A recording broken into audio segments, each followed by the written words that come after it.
Right, one. And any other? So far, number one I can see. While he's speaking, others can also start thinking and articulating reshaping their ideas. Okay, number one, some caveats. Your name and affiliation. Number two. Yes. Yeah, thank you. My name is Ababa. My affiliation is at Addis Ababa University, IPSS.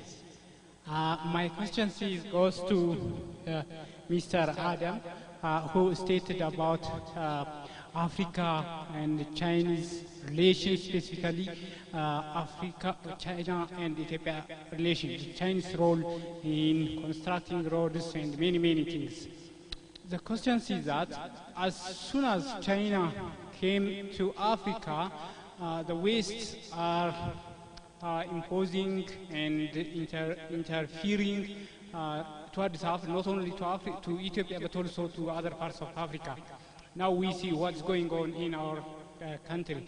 So how we can, what advice, what policy should we follow in order to balance these relations, or what Africans, specifically the Ethiopians, should follow in order to balance these relations? Because the West and China are a bit coming. One is to thwart or to fend off, the other is to come. So how we can balance these relations? Thank you.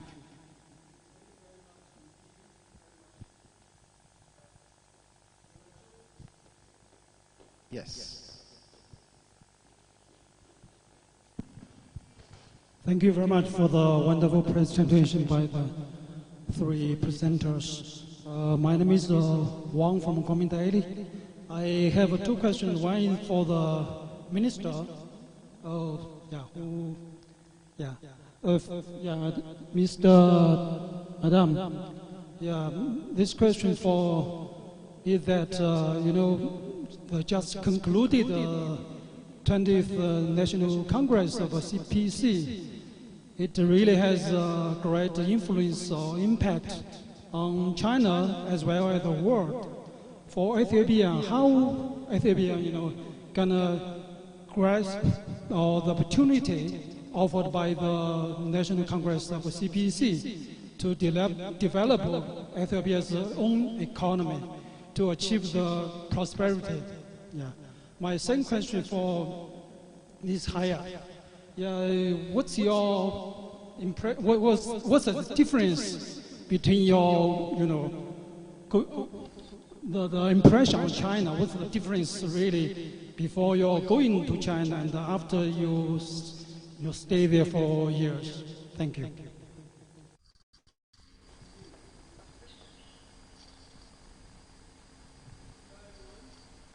Tired already?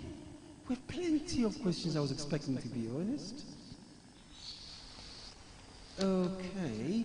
For instance, could we just let me then use this use, or rightly use it anyway, abuse my right here, to ask what impressions she had when she contrasted Chinese culture and Ethiopian culture, particularly when she is learning Amharic.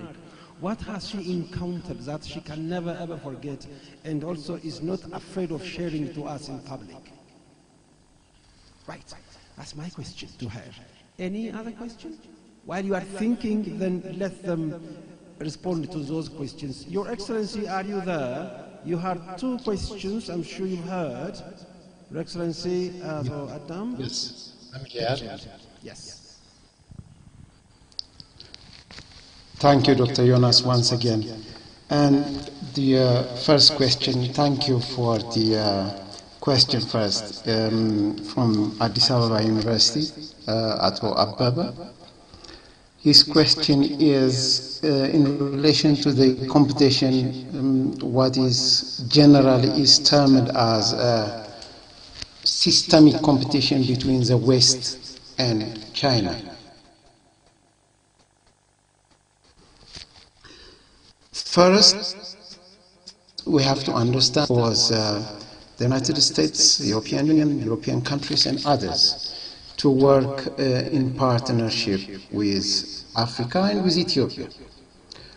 what we cannot afford to do is to be asked to choose between the two.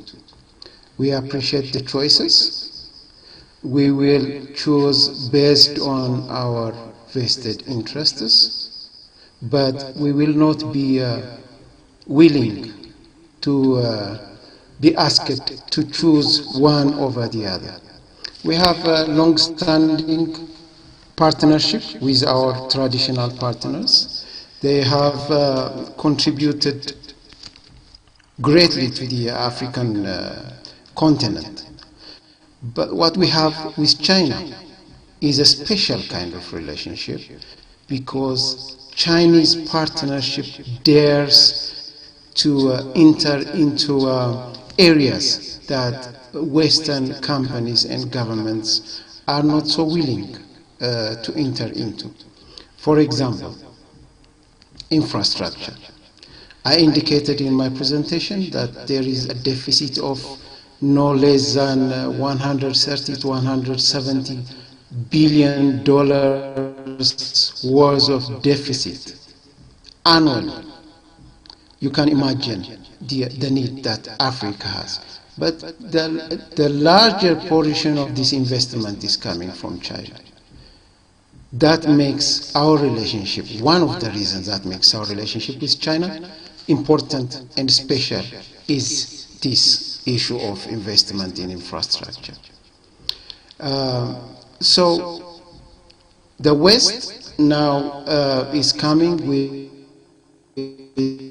proposals, new proposals on investing in infrastructure and